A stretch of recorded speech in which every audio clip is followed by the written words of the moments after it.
गवाह को गैर ज़रूरी या जीतने वाला करार देना इस्तिग़ासा का इस्तेहक़ाक़ है।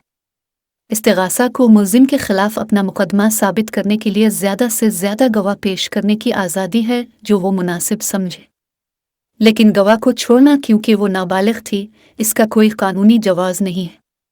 एक बच्चा अदालत के सामने गवाही देने का मुकम्मल तौर पर अहल है, बशर्ते कि उसकी सलाहियत और अक्ल को समझने के लिए कि वो किस बारे में गवाही देता है। कोई बच्चा काबिल गवाह है या नहीं और आया वो अक़ली इम्तिहान पास करता है या नहीं, ये एक ऐसी चीज़ है जिसका फ़ैसला अदालत को आइन शहादत 1984 के आर्टिकल 17 के साथ पढ़े जाने वाले आर्टिकल 3 के मुताबिक वो डायरी आई फ्रांसीसी इस्तिलाह जिसका मतलब है सच बोलना, और डायर की इस्तिलाह जैसा कि मुख्तलिफ लुग़तों में बयान किया गया है मज़ीद वज़ाहत के लिए ज़ैल में फ़राहम की गई है।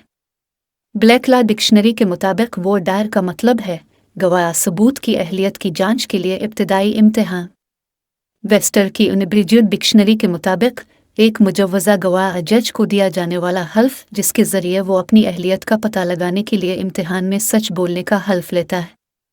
एडवांस लॉ लेक्सिकन के मुताबिक एक कायदा जिसकी ज़रूरत होती है कि एक फ़रीक को बेहतरीन सबूत तलब करना चाहिए जिसकी इजाज़त केस की नौयत देगी।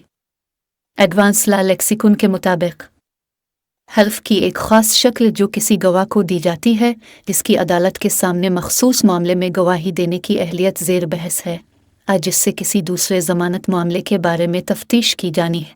वो दायर मुकदमे की समाअत के अंदर मुतालिका ज़ैली मसाइल का फ़ैसला करने के लिए एक इंक्वायरी है जो इस मुकदमे के मुनसिफाना फ़ैसले के लिए मादी है।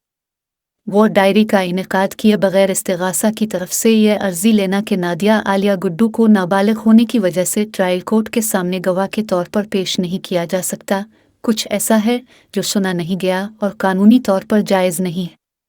ये ट्रायल कोर्ट की सवाबदीद है कि वो बच्चे के गवाह से मुख्तलिफ सवालात पूछकर उसकी अहलियत का तयन करे और अगर वो अक़ली इम्तिहान पास करता है तो वो एक काबिल गवाह है।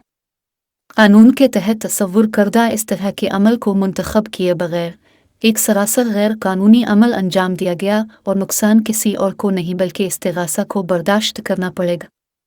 बेहतरीन सबूत का कायदा मुजरिमाना मुकदमात में लागू होने वाले अहम उसूलों में से एक है। मुजरिमाना मुकदमात में इस उसूल की बहुत अहमियत है। एक मुल्ज़िम को मुजरिम साबित होने तक बेकसूर समझा जाता है और उसका जुर्म किसी माकूल शख्स से बालातर साबित होना चाहिए, जिसका मतलब यह है कि इस्तिग़ासा अपने जुर्म को साबित करने के लिए बेहतरीन दस्तयाब सबूत पेश करने का पाबंद है। अगर अदालत पर सच्चाई तक पहुँचने का फ़र्ज़ आयद किया जाता है तो इस्तिग़ासा के लिए भी वाजिब है कि वो किसी ठोस सबूत को रोके बगैर मुकम्मल इंकिशाफ करके पूरी सच्चाई के साथ अदालत में आए। बेहतरीन सबूत पेश करने में नाकामी इस तरह इस्तिग़ासा के मुकदमे को हसास बनाती है जिसकी वजह से इसके ख़िलाफ़ मनफी नतीजा अख़ज़ किया जाता है। इस तरह नाकामी असल हक़ाइक़ को दबाने के मुतरादिफ़ है।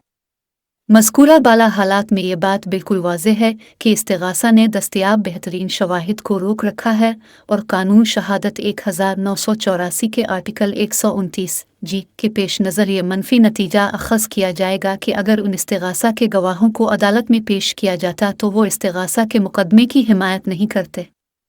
रिलायंस को मुअज़्ज़ज़ अदालत उज़्मा के बहुत से फ़ैसलों पर रखा जा सकता है। Subscribe us to see more video and link in description to see case and judgments.